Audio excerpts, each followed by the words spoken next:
Hello, viewers. This is An American Thinks. Back with some belated thoughts on Manna from Heaven for the Thousand Worlds Book Club. And since somehow I realized I didn't do a review video for Calling Moses, that fell through the cracks somewhere. So I suppose this will have to serve as a review for that story as well. Though in honesty, this video will be more directed towards my thoughts on the Tough Voyaging series in general and, sort of its conclusion and underlying points and so forth. Now, with that said, as you'll all probably notice, I've been getting some sun lately. It's summer here in Colorado in the United States where I live.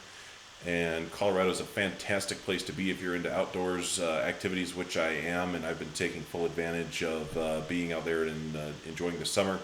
So I've been getting quite a bit of sun, and it's also been holding me back from completing this next theory video that I've had coming up. So if you're here for that, I'm sorry it's not quite finished yet, but stay tuned because I am working on it and we're getting nearly there. I'm guessing probably by the end of the week sometime I'll have the new theory video up and ready for you guys to view. So stay tuned. Anyways, back to Tough Voyaging here. In general, I'll say, both Call Him Moses and Manna from Heaven sort of continue on in this same pseudo-religious vein that, has been going on for the rest of the series. Manna from Heaven kind of, it becomes more overt. Tough, formally comes out as this God character who's supposed to be solving the problems of these worlds. So it becomes, kind of a more formal thing, I should say. In conclusion, ultimately for me, I'd say this series, it ends up feeling kind of awkward. And I did enjoy reading it, and the first story in particular was very engaging. And Tough is a very unique character.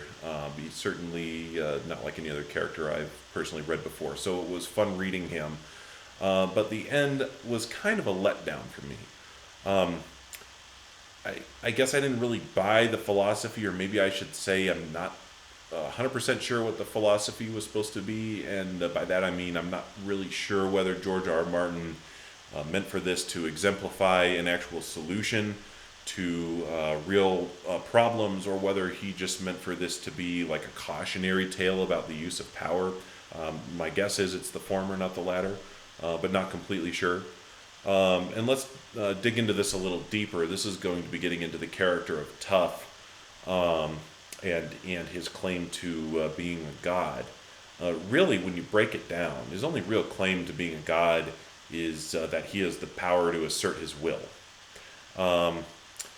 And that's kind of it's a little bit shaky for me even in that regard, because he deals with a lot of straw men. Like his only this results from the people that he deals with being awful at negotiating.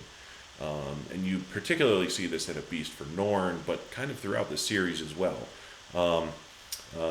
For a more recent example, in Manna from Heaven, the Soothlamese could have simply killed Tough outright and just taken their chances in the war, especially after they found out what his intent was. They could have just killed him and gone about their business, but they didn't do that. They at the end, all these people, they just sort of let Tough do his thing. So with that said, I'll admit complex negotiations really don't make for good storytelling. So I've been willing to give George R. R. Martin a pass on this critique. But I will say, if you ever have to negotiate something, please don't use any of the tactics that you've seen in Tough Voyaging, because the people that you've seen are very bad. Anyhow, framing a god character as simply someone with the greatest amount of power, it's a pretty theologically shallow presentation of God, or what a god is.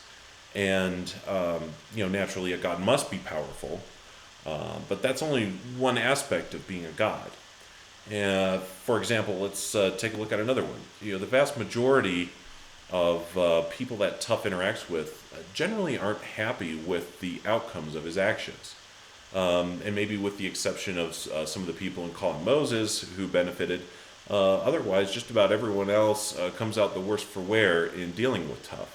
So I have to ask, how useful is a god that doesn't have any followers? If nobody approves of or appreciates or acknowledges what this God does, then it really sounds like more of a bully to me. Or you could use the example of the evil genie, who ostensibly grants you your wishes, but in reality gives you more of a poison pill, kind of serving his own, desires and wants and so forth.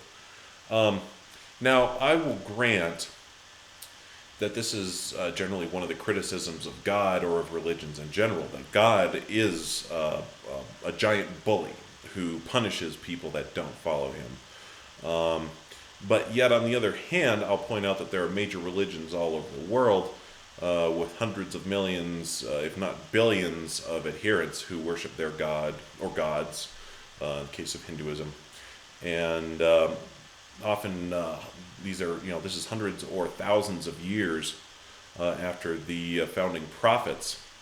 And these modern day worshipers would all likely testify that their religions greatly benefit them. And I know this is getting into a pretty deep rabbit hole to go down on the internet, so without carrying it too much farther, let me just pose a question. Do you think there are similar numbers of followers of Tough in the Thousand Worlds universe who would testify that he was a great guy and they have benefited from him greatly and they worship him as a loving and beneficial God? I would guess they would more likely say that he was a real asshole and don't ever do business with him. So I guess that's what I have for that thought. And I suppose the final problem I had specifically with Manna from Heaven is Tough rejecting the notion of free will and self-determination of the Suthlamese people and their society. He comes up with his solution ostensibly because he wants to avoid the war, which I think most of us would agree is generally a positive goal, but with the caveat that the vast majority of the population of Suthlam wouldn't reproduce. They basically just shut down. Now let's take the extreme long-term view of the human species into account. We may accept the long-term biological benefits of our ancestors engaging in species and interspecies competition. And as our ancestors who were stronger, more intelligent, and more adaptable managed to survive, they passed on their genes, while the others that didn't survive, they did not reproduce, and consequently, the human species, the surviving human species, benefited. And we benefited from this today, from years and years and years of this happening. Now, George R. R. Martin may or may not accept this at a biological level, but I'd say he almost certainly rejects this at a societal level.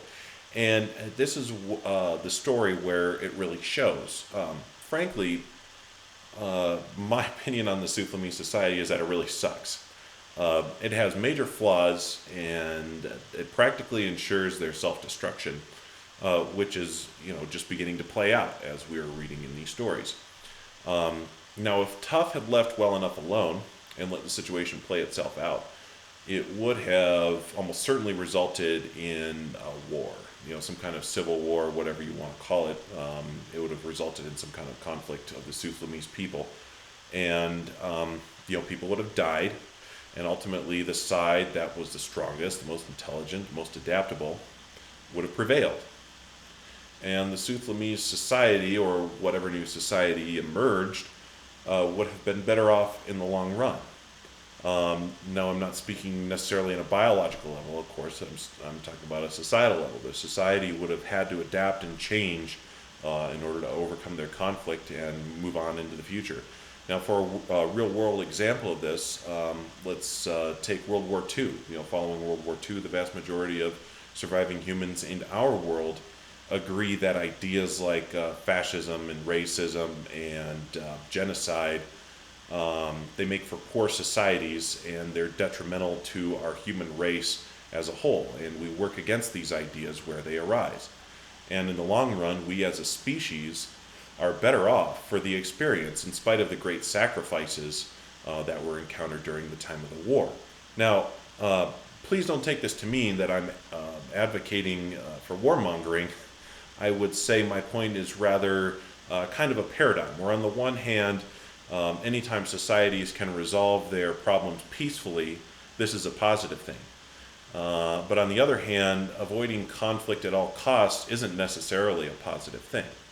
So instead of embracing this paradigm that I'm conceiving of here, Tuff introduces his poison pill strategy, which admittedly does address the overpopulation issue, but doesn't really address the underlying societal issues at all. The people who survive aren't the ones that promote the best society, but simply ones that happen to be genetic outliers. And there isn't anything there to promote a fundamental change of Suthlamese society or prevent an overpopulation crisis from happening again in the future, sometime down the road. Because their society will reset and they'll start repopulating and eventually they'll get to this point again. So with that said, of course, being a fan, I have to point out that Joss Whedon's show Firefly and the sequel movie Serenity sort of offer a counter argument to this story.